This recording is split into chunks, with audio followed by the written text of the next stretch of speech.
Malkajgiri parliament ఎన్నికల్లో Congress BRS డిపాజిట్లు గల్లంతు అవుతాయని బీజేపీ అభ్యర్థి ఈటెల రాజేంద్ర అన్నారు.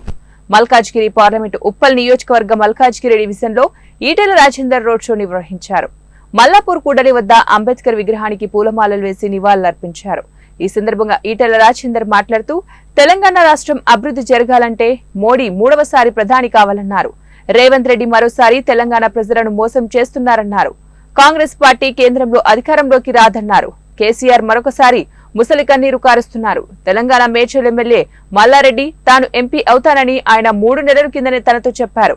అందుకే మల్లారెడ్డి కొడుకుని ఎంపీ పోటీ నుంచి తప్పుకుంటున్నట్లు తనతో చెప్పారని ఈటెల వెల్లడించారు. మల్కాజ్గిరి పార్లమెంట్ స్థానం భారీ మెజార్టీతో గెలవబోతున్నానని చెప్పారు.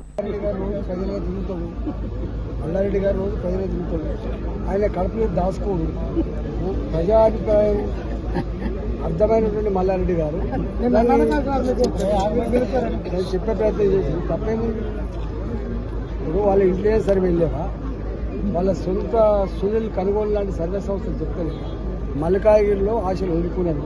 దింపుడు కల్లంగాడ ఆశ కూడా ఉండే 10 రోజుల క్రితం. ఆ దింపుడు కల్లంగాడ ఆశ కూడా పోయింది.